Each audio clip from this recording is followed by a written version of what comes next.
Fala galera, tá entrando no ar mais um episódio da entrevista com os aprovados do Time Foco Enem 2021.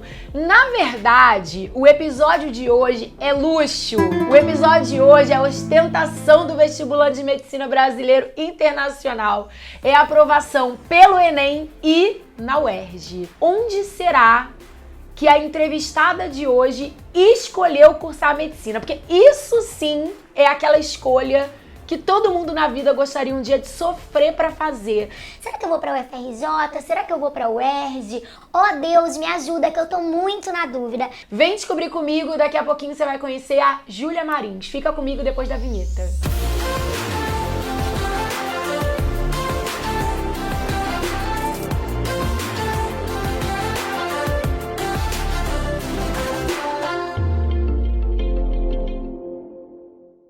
Com vocês, Júlia Marins.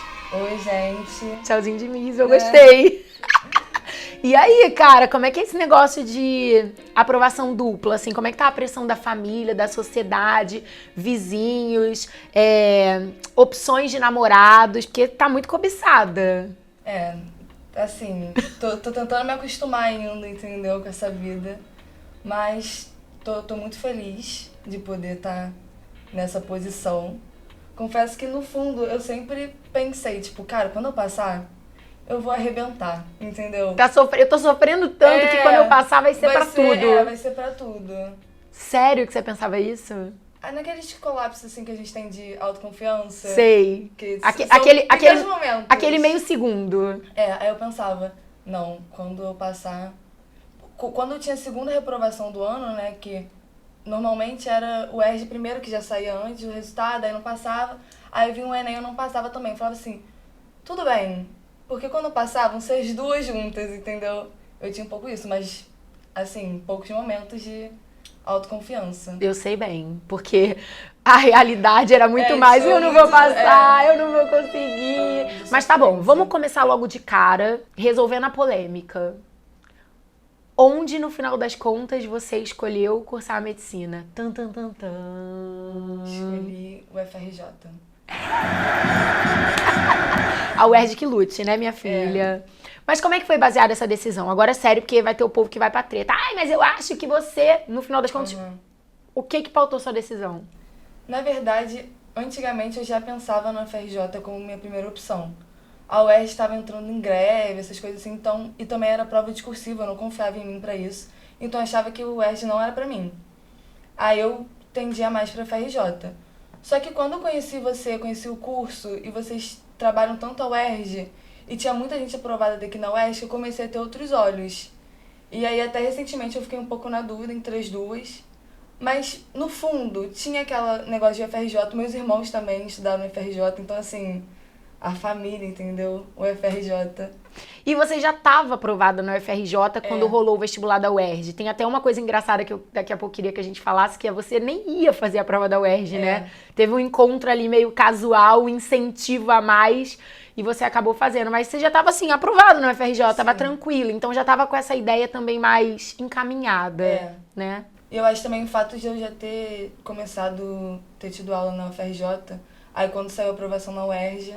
O coração já tava apaixonada, pela rotina, já tava acostumada já. Ô, Júlia, quanto tempo de vestibular? Assim, desde que você saiu da escola até a aprovação dupla, como é que foi essa tua jornada no vestibular de medicina? Depois do ensino médio eu fiz 3 anos de cursinho. 2019, 2020, 2021. E o que rolou ao longo desse período que você atribui como mais desafiador? O que foi mais difícil pra você ao longo desses 3 anos? Eu acho que foi confiar em mim. Porque assim... Viu? Eu falei que eram lapsos de confiança. Que quem ouviu aquilo no final falou, ai, que menina metida. Não, era bem pouco, assim. Ela não era nada de metida, pelo contrário. Não, mas foi autoconfiança mesmo. Até no ensino médio, quando eu já sabia que eu queria fazer medicina, eu tinha muito medo. Eu sentia medo, assim, da decisão que eu tinha tomado. De não poder voltar atrás. Então, eu não acreditava em mim. Eu tinha medo real do vestibular. Então, 2019, quando eu me formei, foi sofrido pra mim, porque eu não acreditava em mim. Aí, eu entrei na reta final UERJ. E aí, eu vi mais de perto você falando, e aí vi os alunos vindo aqui mostrando que também não confiavam neles. E aí eu fui acreditando, tipo... E eu fui me achando também, porque eu tive uma época que eu fiquei achando que medicina eu tinha escolhido errado. Que não era. E que eu ficava com muita vergonha de voltar atrás, sabe? Como que eu ia falar pra minha mãe, pros meus pais desistir? Mas era uma questão vocacional mesmo? Ou era o desafio do próprio vestibular que fez você ter essa dúvida? Eu escolhi medicina, mas foi muito assim... Não foi baseado em alguma coisa. Eu me via como médica, me via na figura. E foi isso, eu não era nerd em biologia, entendeu? Eu tinha até um pouco de dificuldade. Então, eu me deparei naquilo, povo de cursinho. Ai, porque eu amo biologia, porque é minha melhor matéria. Eu ficava assim, não, eu sou boa em exatas. Será que não é pra esse lado que eu tenho que seguir? Então, foi uma questão pra mim. Ter que... Primeiro, eu acho que foi isso. Aí Porque como que você a se medicina- achou? Esse encontro Cara, aí de novo de falar, não, é isso mesmo. O que aconteceu? Foi com você na reta final UERJ. Que eu vi você dando a matéria, aí eu me apaixonei pelo jeito que você dava, sabe? Aí você falou, até que eu gosto de biologia. Eu falei, gente, até que não é tão difícil assim não, tipo, é muita coisa. Aham. Mas era gostoso de ver, sabe? Então, foi você que me fez confirmar, assim, tô no caminho. Que legal. Tá, e aí? Aí, beleza, tenho certeza que é isso. Mas tinha essa questão do confiar em si. Como é que você foi construindo isso? Eu acho que foi a psicóloga Alice e a Vivi também, que me ajudaram muito nessa construção de confiar no processo, né? Você falava muito, e eu sempre te acompanhei antes de entrar no foco, mas eu acho que é necessário você externar o que você sente, sabe? Você só ouvir falando, ai, acredita no processo e tal, mas você não desabafar os seus sentimentos, não dá certo no final. É porque essa questão da confiança, ela não funciona de fora pra dentro. Você até consegue acionar gatilhos a partir do que você ouve, né?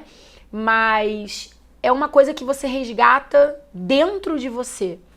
E como você é uma pessoa muito analítica, exata, você precisava ter concretamente resultados, dados que te fizessem perceber que você estava no caminho. Que ferramentas foram essas no dia a dia, durante mesmo a sua trajetória no cursinho, que te ajudavam a ganhar mais confiança, ou não só ganhar confiança, mas também ter direcionamento do que precisava ser feito, do que estudar, de como estudar, porque é muita matéria. Eu acho que isso é uma angústia de 99,9999% de quem ainda tá fazendo vestibular e vai estar assistindo esse episódio, que é assim, cara, como essa menina deu conta? Ainda mais no teu caso, que você foi aprovada na UERJ, foi aprovada no Enem. Caraca, ela é um mito. Ela sabia tudo. Ela dava conta de tudo.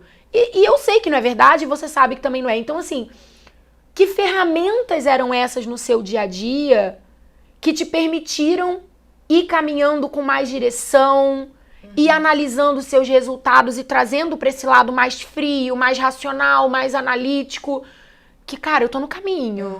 E aí a confiança vem. Explica um pouquinho como era isso. Eu acho que as nossas reuniões pedagógicas ajudaram muito nisso. Ver as entrevistas com os aprovados também, de ver a realidade dos aprovados, de que a gente não dá conta de tudo e tá tudo bem. Você se esforçar também, né, pra ficar na zona de conforto, mas ver que isso era normal, não dar conta de tudo. Os boletins também ajudavam bastante. Mas eu acho que no ano passado, eu comecei a me dar muito bem nos simulados e mesmo assim, eu não tava criando autoconfiança. Eu tava ficando numa noia de que eu sempre tinha que melhorar. E aí chegou em um simulado que eu fiquei em segundo. E aí pra você ficar melhor que segundo, você tem que ficar em primeiro. E aí eu tava com essa meta de ficar em primeiro. E aí eu até falei pra Alice que tava me dando ansiedade esse negócio de conseguir melhorar esse empenho, né? E ela falou assim, Júlia, mas você vai conseguir primeiro e depois, o que você vai fazer? Aí eu vou querer manter o primeiro até o final, sabe? Eu tava nessa ansiedade. Então eu tive que, acho que mesclar todas essas coisas. O boletim, a psicóloga, ver a realidade das pessoas que passaram, falar com você também. Que mesmo com isso tudo, volta e meia eu te mandava mensagem, Carol, eu tô nervosa. Minha rotina tá assim, o que eu faço pra melhorar? Total.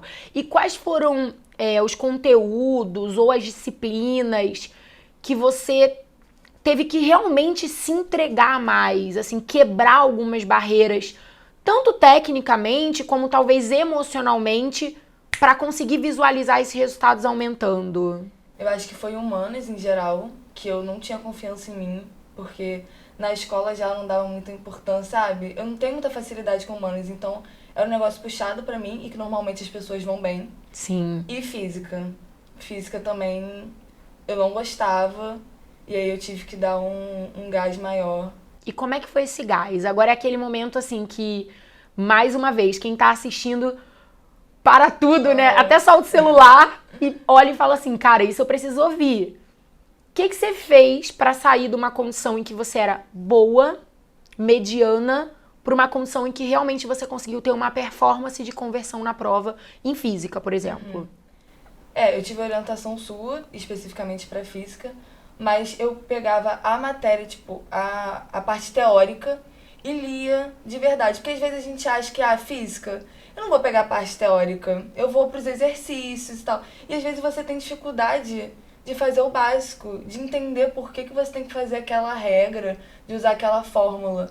Então eu peguei a apostila, fiquei na parte teórica, vendo, e colocando, tipo, as fórmulas ou as observações mais importantes. E como eu também já estava há um tempo no vestibular, eu já sabia um pouco o que caía e o que eu não sabia. Aquele conteúdo que sempre caía no simulado ou lá no Enem, e eu falava, putz, isso aí eu sei que o professor deu, mas eu dei uma negligenciada. Então eu falei assim, não, agora eu vou aproveitar esse momento que eu tô no foco disso e vou fazer de verdade. Então eu peguei a parte teórica, depois eu fui pros exercícios, aí eu fazia blocos de exercícios, né? E aí, porque também não adianta você fazer um monte e aí só depois você voltar. Eu acho que Você vai errando sequencialmente, né? E não progredindo. Você pode aprender no meio do caminho um erro que daqui a 2, 3 questões você vai fazer de novo. E aí você pode colocar em prática, né, o que você aprendeu. Então, acho que ver a parte teórica com calma, com um foco total e depois fazer esses blocos de exercícios foi fundamental em física pra mim. Gente, eu tô assim, olhando ela falar e eu falo que a gente acompanha, né? Então tem esse papel mesmo de mentor, de parceiro. Eu acho que é muito um trabalho de parceria, né, que a gente tem aqui. E é muito interessante porque a gente tá na era dos gurus da internet, né? Os gurus. Vou até olhar pra Natália que tá ali do outro lado da câmera, que a gente sempre bate esse papo. E aí os gurus, eles entram na demonização de determinadas ações. Então hoje eu ouço muita coisa do que perda de tempo ficar assistindo aula. O tempo que você tá assistindo uma aula, você podia estar fazendo 500 exercícios. Que bobeira ficar vendo teoria. O tempo que você fica perdendo vendo teoria, você faria 1.600 exercícios. E aí quando a gente ouve a Júlia contar que no caso dela, eu não tô falando que ela deu uma receita de bolo. Não existe a receita de bolo. Por isso que eu acho uma grande babaquice essas fórmulas mágicas dos gurus, sabe? E aí eu venho com o meu deboche, porque é a única forma de eu não infartar. Quando ela conta o que deu certo pra ela, muitas vezes é um aval, é um conforto para um outro aluno que faz isso e que funciona pra ele e assim ele evolui. E ele ouve você que tá aprovada, duplamente aprovada, e ele fala, ufa, eu não tô fazendo uma grande bobagem, eu não tô estudando errado. Você tá estudando do jeito que funciona pra você. E o jeito que a Júlia falou que funciona pra ela é um jeito que eu particularmente acredito muito e sempre falo muito isso pros alunos. O feijão com arroz funciona muito melhor do que o método 3x, 4mx, 9.500. Essas siglas, essas bobagens, essa gourmetização do estudo que a gente vê hoje cada vez mais crescer na internet, né? O bom feijãozinho com arroz, ele funciona muito bem quando feito com seriedade, com aprimoramento, com estratégia, né? Você compartilhou agora com a galera uma estratégia que você aprendeu aqui. Por exemplo, a de fazer pequenos blocos. Faz um bloquinho de questões, faz a correção ativa, aprende com os erros e progride pro próximo bloco. Então você compartilhou, isso é uma estratégia, né? Mas não deixa de ser o feijão com arroz, não tem um nome exótico pra esse método e blá blá blá e blá blá blá. Porque quando você abdica do básico, que é o tal do feijão do arroz que eu tô falando, muitas vezes você fica tentando buscar o atalho, a aceleração, e você percebe que você continua com resultados medianos, você de fato não tá evoluindo. Porque você, achando que é babaquice estudar a teoria, que é perda de tempo, que é isso, que é aquilo, e eu só vou direto para as questões, se joga, vambora, se joga no oceano e aprende a nadar enquanto se afoga. Esse princípio, ele é muito complicado, eu não tô dizendo que ele não funciona. Se ele tá funcionando para você, manda ver, vai que vai. Mas para muita gente ele não funciona. Por quê? A pessoa tem um estudo por migalhas. Ela cata uma coisinha aqui num erro, aí ela, agora foi. Aí daqui a pouco foi. Aí quando ela vê, ela fala assim, cara, por que eu continuo a errar? Se o enunciado mudar um detalhe, eu de novo escorrego naquela casca de banana. Por quê? Porque o conceito não tá bem solidificado. Então essa descrição do estudo que você deu foi muito interessante, porque você falou assim, eu ia na teoria de física, por mais que algumas pessoas falassem, ai que bobeira, mas eu, Júlia, ia na teoria de física buscando entender os conceitos, entender aquela fórmula, em que contexto ela era aplicada. E assim eu fui evoluindo. Você não fez só a teoria, você não se jogou só no mar dos exercícios e eu vou aprendendo a nadar enquanto me afogo. Você foi equilibrando, que é a teoria que eu já até compartilhei aqui nessa temporada mesmo, que é a teoria do caiaque, uma remada na teoria e uma remada na prática, uma remada na teoria, porque você vai construindo de forma mais sólida esse conhecimento, né? E uma coisa também que eu acho legal é que muitas vezes uma técnica que funciona bem para uma disciplina não é a mesma que funciona para outra. Então eu tenho certeza que para humanas você não fazia exatamente da mesma forma que física. Como é que você fazia, por exemplo, para matérias que eram mais teóricas como humanas? Eu tentava fazer um resuminho com coisas que eu via que eu tinha necessidade de anotar, de depois revisar. Mas eu lia bastante, via aula, aí depois eu acompanhava nos slides, né, pra ver. Então, nessa parte eu tinha que tentar fazer um resumo mais um pouco de texto, de mais anotações. E aí, depois era exercício e simulado. E ia vendo que ainda tava ali um fiozinho desencapado ou outro, né? Mas sempre nas duas áreas era ver os erros mesmo. Tipo, real, tentar aprender muito com o erro. Porque não dá pra ficar errando sempre a mesma coisa. Acontece, tá? Vai acontecer, mas... De alguma forma, em algum momento, tem que resolver isso, isso, né? E uma outra dúvida que eu sei que muita gente tem é em relação à rotina. É muita coisa pra estudar. Se você entrar nessa noia do eu tenho que estar com todos os exercícios feitos de todos os capítulos e mais 3 coletâneas por semana e mais blá blá blá blá, eu não durmo, eu não tomo banho, eu não como, eu não faço nada.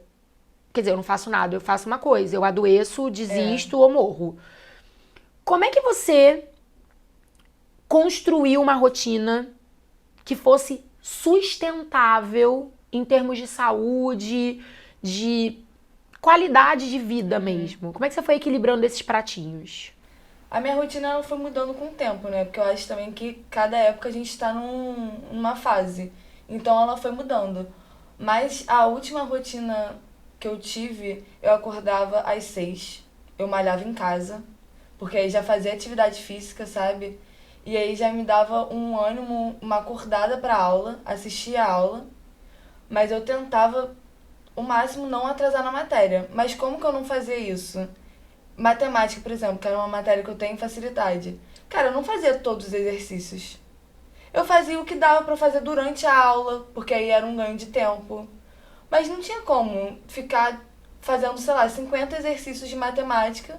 Ainda mais se fosse um conteúdo que você já estava relativamente tranquila. E, pô, os professores dão muitos exercícios porque quem tem dificuldade faz todos. Quem não tem, não precisa fazer tudo. Então, assim, ganhava um tempo com matemática, não precisava assistir a aula, assim, com total atenção. E depois pegar os exercícios, eu já fazia os dois juntos, que era uma coisa que eu conseguia. E aí, de tarde, eu tentava focar nas matérias que eu tinha mais dificuldade. Conteúdos que, cara, esse conteúdo não posso deixar passar. Sempre cai. Mas biologia e química eram matérias que eu tentava manter, assim, sempre em dia. Porque, querendo ou não, valia muito pra UERJ e pro Enem também, então... Mas de resto eu ia assim, matemática eu conseguia deixar às vezes um pouco atrasar, ou não voltava mais, tipo, não fiz esses exercícios, foi. Se, sei lá, em algum boletim eu perceber que, cara, eu tô errando isso direto, aí eu volto. Muito legal isso que Mas- você falou também, porque eu sinto que esse é um ponto que gera muita insegurança em vocês. Que é falar assim, cara, tem 3 meses que eu não pego, sei lá, geometria espacial especificamente pra fazer uma bateria de exercício. Ai, meu Deus, cai muito. Será que eu realmente sei? Será que eu tô me enganando? Será que eu deveria estar segura? Será que eu deveria estar É. em pânico? É que eu Começa acho- a bater uma noia. E aí, isso que você falou, que tem a ver com aquela história das ferramentas, que ferramentas iam te dando direção. Isso é muito legal. Por quê? Cara, muita gente pode mentir pra gente, né? Tipo, você é maravilhosa, aí você vai passar com certeza, blá, blá. Mas tem uma coisa que não mente, o nosso resultado. Sim. Porque a gente tá indo lá fazer uma prova. Uma prova, não é uma prova oral, não é uma prova de dança, é uma prova de questões com alternativas. É muito prático, sabe? É uma análise muito papum. Então, a cada coletânea, a cada simulado, você coloca pra fora aquilo que realmente tá contigo. Você tem domínio, você converte. É um momento de avaliação de performance. Então, os resultados não mentem. Se você vai lá e erra uma questão e fala, caraca, mas eu jurava que era B, caraca, já sei por que eu confundi. Eu li uma coisa. Mesmo que seja assim, foi um erro por atenção. Tá. Atenção, no sentido de, tava dizendo a alternativa incorreta e você leu correta. Isso é classicamente um bom exemplo de erro de atenção. Mas quando muitas vezes a pessoa fala é um erro de atenção, na verdade é uma atenção que envolve também um microgap de conteúdo, uma interpretação equivocada do conceito. Não, eu quase nunca colocava que meu erro era falta de atenção. Por isso, Porque às lucidez. vezes, a gente às vezes acha, mas cara, alguma coisa fez você ali trocar de ideia. Tem um tipo, aprendizado ali. Será que foi falta de atenção? Eu sempre colocava o conteúdo. Porque até uma forma de você ter também aquela humildade e falar, eu tenho que aprender. E aí, e também, eu acho que isso é importante na análise contrária, que é, não duvide do aprendizado que você ainda pode gerar a partir de um erro. Não fique, porque tem aluno que é arrogante. Eu sei essa matéria, mas eu estou aqui, Carol, quebrando a minha cabeça porque eu não consigo entender por que apesar de eu saber tudo de probabilidade, toda vez que cai eu erro. Eu falo, desce o salto, desce agora. Quando você bota na sua boca, eu já sei tudo, você acabou de eliminar a grande possibilidade que a gente tem enquanto vivos. Continuar a aprender. Quem sabe tudo, não tem mais nada pra aprender. Então desce do salto. Vambora, vamos aprender. Você acha que sabe tudo, mas o erro não tá mentindo, não. Tem alguma coisa que ainda pode ser aprimorada. Então, do mesmo jeito que eu acho que a gente tem que ter maturidade para não negligenciar os aprendizados que podem ser obtidos com os erros, tem o oposto também. É não negligenciar o que os acertos apontam. Caramba, tem 3 meses que eu não estudo especificamente geometria espacial. Mas toda vez que cai uma questãozinha dessa, eu vou lá e dou conta do recado.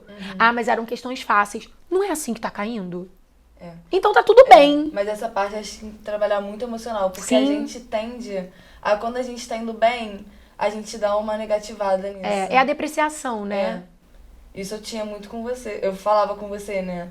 E eu falava, Júlia, para de ser maluca. Olha isso, aí eu olhava o outro lado. Mas é difícil, não. Então, isso tem a ver com as ferramentas que a gente vai precisando se apropriar para fazer a ponte entre o racional e o emocional. Os dois pilares, eles têm que ir crescendo juntos. A gente tem que ir avançando no domínio da parte técnica e a gente tem que ir se apropriando disso pro nosso emocional. Se você tá super confiante e se fudendo, desculpa, YouTube, você tá bem maluco. Mas se você tá indo bem e não confia em você, continua se sentindo cocô do cavalo do bandido, também não vai funcionar. Eu acho que eu tava nessa fase na UERJ anterior à última, né? Que foi de 2000. De julho. Foi a de julho de 2021. Que eu tava mandando bem, mas não tava cuidando do emocional, ainda tinha um pouco de, cara, talvez na hora de tudo errado. E aí chegou e lá eu não consegui fazer o que eu tava fazendo aqui, né, nos simulados. Se boicotou. É. E como é que foi no Enem, Júlia? Lá, primeiro, segundo dia do Enem, as provas, como é que você tava emocionalmente? O que você tava sentindo ao longo da prova? Você já tava sentindo que, caraca, eu tô sabendo fazer, tô indo bem? Ou até o último minuto você não tinha noção se tinha conseguido fazer uma boa prova ou não? Cara, eu gostei muito de humanas no primeiro dia, linguagens eu não gostei. E foi que eu fui o pior, né? Mas no primeiro dia eu falei assim, ai, gente, vou seguir minha vida, fiz a redação, nunca gosto. Então também tudo depende da redação. O que eu não gostei era linguagens. E é o que normalmente a galera tipo, pode ir mal, né? E aí eu fui pro segundo dia querendo fazer matemática, colocar em prática o que eu tava aprimorando de fazer exercício e tal. Física também, eu tava com muita vontade de fazer a prova pra realmente ver se eu tinha evoluído no dia, né? Mas eu fiz, não corrigi depois, fiquei na minha. Mas eu sentia que eu tava mais tranquila com o que eu tinha feito, sabe? Eu sabia que eu tinha cuidado do meu emocional, que nas outras vezes eu ficava assim, putz, eu deixei isso de lado esse ano, pode ser que dê errado, sabe? Mas eu fiquei tranquila, eu tava em paz. A sua parte tava feita. Eu tava pronta pra descansar, que a gente teve férias depois, e no início de 2022 a gente tinha já aula pra UERJ, e a gente não sabia do resultado do Enem. Falei, cara, eu vou seguir minha vida, porque se não for, eu já tô aqui na UERJ, entendeu? Já é dia 20 de março. Tá tranquilo. Antes era fevereiro, e depois mudou, né? Enfim. Mas e aí? Aí, beleza, saiu o resultado, você foi aprovada na UFRJ, lindo, maravilhoso. E mesmo assim você ainda ficou ali um tempinho, não, vou continuar a fazer a prova da UERJ, já cheguei até aqui, eu vou até o final, não. Mas aí bem ali na retinha final da UERJ você falou, ai, chega, vai, já tô aprovada na UFRJ, a faculdade que eu quero, ai, desisti, vai, preciso descansar, preciso virar essa página, tô aprovada. Você já tava quase decidida a nem fazer mais essa prova da UERJ. Aí o que aconteceu que você mudou de ideia? Cara, eu tinha falado com a minha mãe, né, também. Ela falou, não, você vai fazer, já tá pago, vai lá. E aí, no dia anterior da prova, eu encontrei com o Júlio, no meio da rua. Aleatório. Aí, ele falou, não. Eu falei assim, eu acho que eu vou fazer. Ele, não, você vai sim. Mas eu tava querendo chegar em casa ainda e, tipo, ler redação, ler resumo. Eu falei assim, não, cara, não faz nada disso. Só vai. Aproveita. Eu falei assim, eu vou. Também já combinei com a minha mãe, né? Aí eu vou. Aí cheguei lá. Com dois incentivos desse, né? Por que não? Aí eu fui. Aí fiz a prova, mas também não tava achando que eu tava mandando bem, não. Humanas, como eu tenho um pouco de dificuldade, eu fazia a prova e ficava assim, eu tô com dúvida entre essas duas, eu vou marcar errada. Só que como eu acho que eu não dependia tanto daquilo... Você tava tranquila. Aí eu acabei marcando todas certas de humanas, né, que eu gabaritei humanas. Mas eu senti muito isso. Foi a prova de que, caraca, o emocional realmente estava atrapalhando. Eu tava tão tranquila de, eu não dependo disso. Eu só vou lá e vou realmente entregar tudo aquilo que eu me preparei. Ponto, deixa acontecer. Foi o que eu fiz. E aí ela não só foi bem, como ela foi muito bem. Você lembra, Julia, quantos acertos você fez? Acertei 57. De 60. Ela errou 3 questões. Não, e a redação? Chocada. Redação eu tirei 7. E que ela pode se dar esse luxo, entendeu? Mas eu fiquei chocada porque na outra UERJ eu tava assim, estudando, tipo, até sexta anterior da prova e eu tirei 50. Mas foi aquilo que você falou. Além do crescimento técnico, que com certeza houve entre julho e março, que a gente não pode negar, teve o adicional de você, ao longo desses meses, entre a UERJ 2021 e a UERJ 2022, ter transformado um outro lado em você, que era um lado realmente de se acolher mais, de se entender mais, de se fortalecer emocionalmente mais. E o fato de você ter ido pra prova tranquila, com certeza isso acabou contando muito. Total. Né? Que lindo. Ô, Júlia, olha só, você sabe que toda entrevista dessa termina com uma mensagem final, né? Que você olha pra aquela câmera maravilhosa e pensa nos seus colegas, nos amigos que você fez ao longo do caminho, que ainda estão fazendo vestibular e que, assim como você, há uma jogada atrás, assistem essas entrevistas pensando assim, cara, como eu quero estar um dia ali. Como eu quero também ter esse final feliz na minha história. Como eu quero dar esse orgulho pros meus pais. Como eu, sonho em ser a Júlia Marins na minha história, né? E também desacreditam, têm medos, têm inseguranças, se desesperam porque é muita coisa. Tudo aquilo que a gente foi falando, né? Deixa uma mensagem pra essa galera, abre o coração, fala o que você sentir que você gostaria de ouvir, uma jogada pra trás. Tá. Eu acho esse momento mais difícil da entrevista, muita responsabilidade. Mas enfim, eu acho que uma coisa que no último ano foi muito importante pra mim foi ser feliz. Mas eu sei que aqui a gente fala muito já disso, né? Tem que ser feliz no processo e tal. Mas eu acho que eu tava vivendo no automático. Eu não tava buscando a felicidade real. Eu percebi que eu tava começando a ficar muito triste, tipo, constantemente. E aí eu tive uma viagem em família pra São Paulo, que eu até falei assim, eu acho que eu não vou, Carol, porque eu não quero faltar aula, tal o que. Você falou assim, não, você vai. Depois você corre atrás. E ali eu fui feliz genuinamente, sabe? Com a minha família. Foi no meio do Sisu 2 que teve. E eu falei assim, cara, eu vou buscar os momentos de felicidade. Eu vou atrás mais um ano do que eu quero. Eu tinha a possibilidade de passar pra fora, só que eu falei, cara, eu não ia estar sendo verdadeira comigo se eu não tentasse o Enem na minha melhor performance, né, que eu achava. Então, eu escolhi tentar de novo.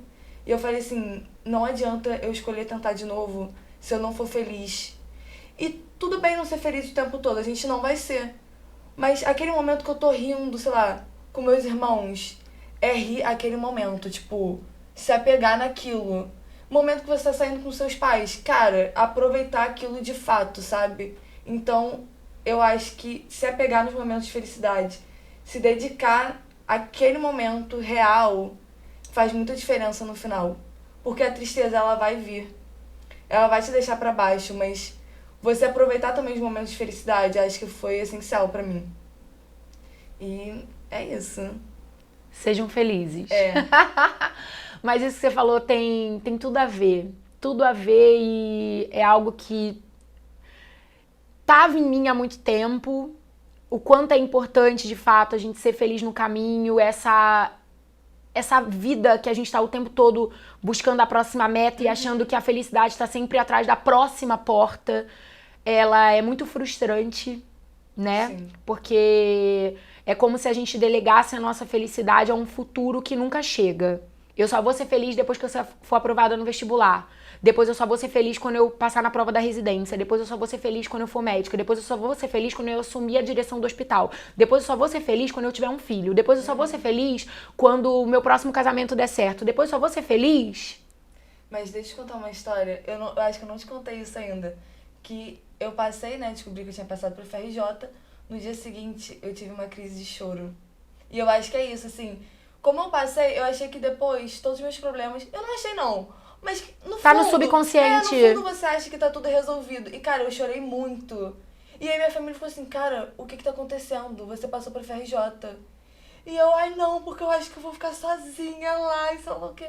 Então, acho que é isso. A gente sempre fica tentando colocar pra frente. Então tem que viver o agora. E é real, não só escutar. Porque eu escutei muito tempo isso.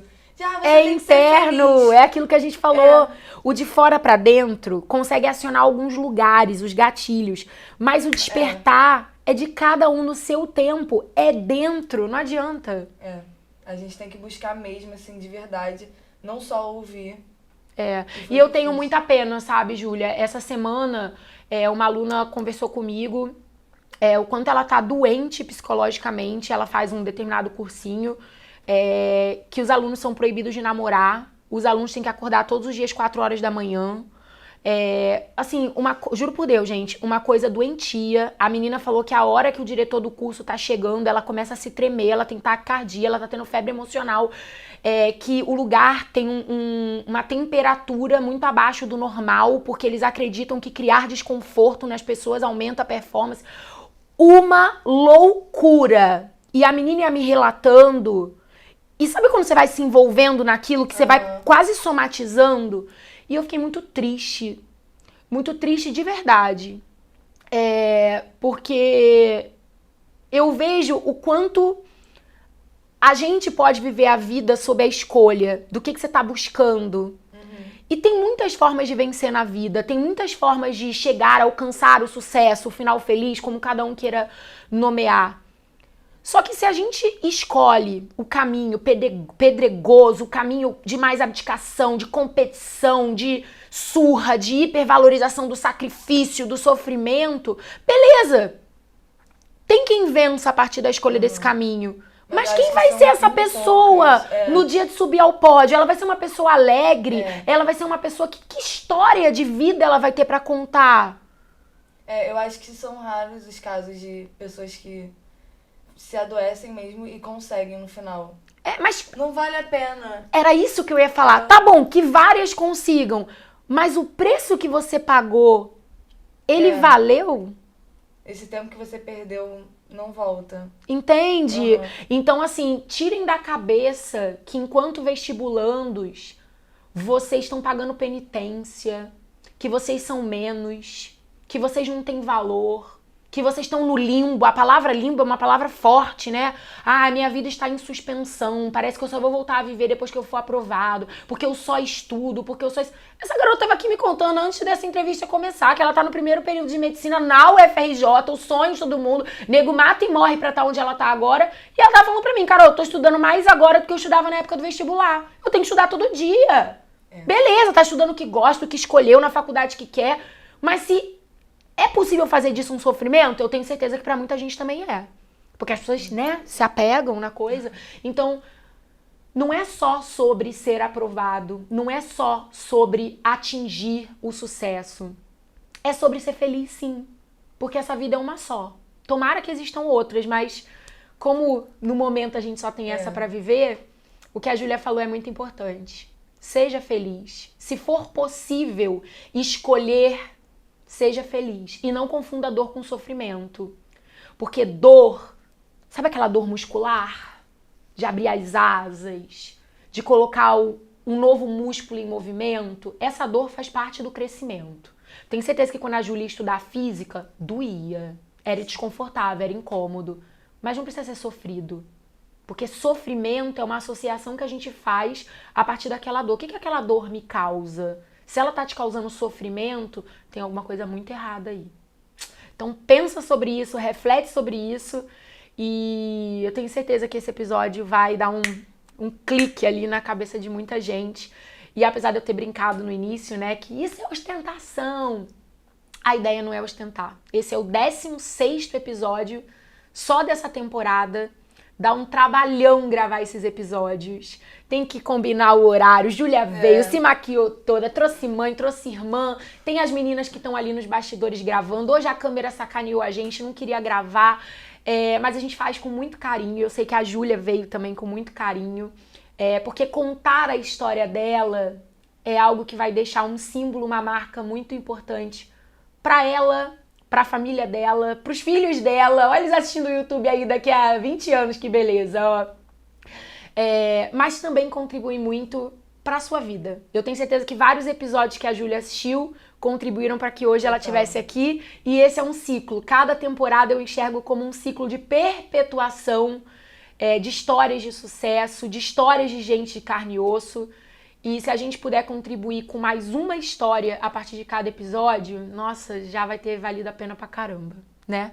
Obrigada, Júlia. Posso fazer alguns agradecimentos? Lógico, igual a Xuxa. Um beijo pra quem? Não, eu queria agradecer o Time Foco como um todo, porque eu sei que a gente, aluno, acaba não vendo todo mundo, mas é muita gente fazendo muita coisa, então eu queria agradecer no geral a todo mundo. Queria agradecer especificamente a você, que realmente você mudou minha vida de verdade. E é coisa que eu coloco na prática hoje também na faculdade, sabe? De, cara, ser feliz e não vai ser fácil, mas é o seu sonho, vai atrás. Eu me inspiro muito em você pra não ficar de corpo mole e é dificuldade, vai ter mesmo, mas é seguir. Você me inspirou muito, de verdade. E eu queria fazer também agradecimento pra minha família, mas eu vou falar separadamente, tá? Pro meu pai eu queria agradecer porque ele me mimava muito, me levava nos lugares de cursinho, essas coisas, preparava às vezes meu café da manhã. Então, obrigada, pai, te amo muito. Pra minha mãe também, que é minha rocha. Quando eu tava mal, eu via nos olhos dela que ela queria também às vezes chorar, mas ela se segurava porque naquele momento eu que precisava desabafar. Então, obrigada, mãe. Queria agradecer minha irmã também, que me ouviu muito. Eu chorava assim, tipo, nossa, eu tenho certeza que eu me ferrei. E ela ficava do meu lado também, só me escutando, me dando apoio. E queria agradecer também ao meu irmão, que me fazia rir, me fazia descontrair. E também ver negócio de performance, que ele também é assim. Então, obrigada, família. Amo vocês. Obrigada, Carol. Obrigada, Time Foco. E é isso. Obrigada, Júlia. Obrigada, família da Júlia. Obrigada por tudo. A confiança, o carinho. Isso fica pra sempre. Sim. Eu fico igual uma palhaça assistindo esses vídeos, às vezes, de várias temporadas pra trás. E eu assisto o próprio vídeo que eu gravei e eu choro. Porque é muito emocionante, assim. É realmente uma pessoa de carne e osso que eu ficava ali... né, e trocar áudio, conversa, e vi crescer, vi desabrochar, e isso é uma alegria que é pra sempre. Parabéns, curta muito essa nova fase e leve mesmo esses aprendizados contigo, porque eu sei que você tá pronta pra viver o próximo desafio. Não acaba, né? Não acaba. Não, então, o próximo desafio. Então, tá bom. Galera, a gente espera muito que vocês tenham gostado. Se alguém tiver alguma pergunta, alguma dúvida, deixa aqui nos comentários pra Júlia que ela volta pra responder, tá bom? Vamos te pedir, então. Beijo! Tchau!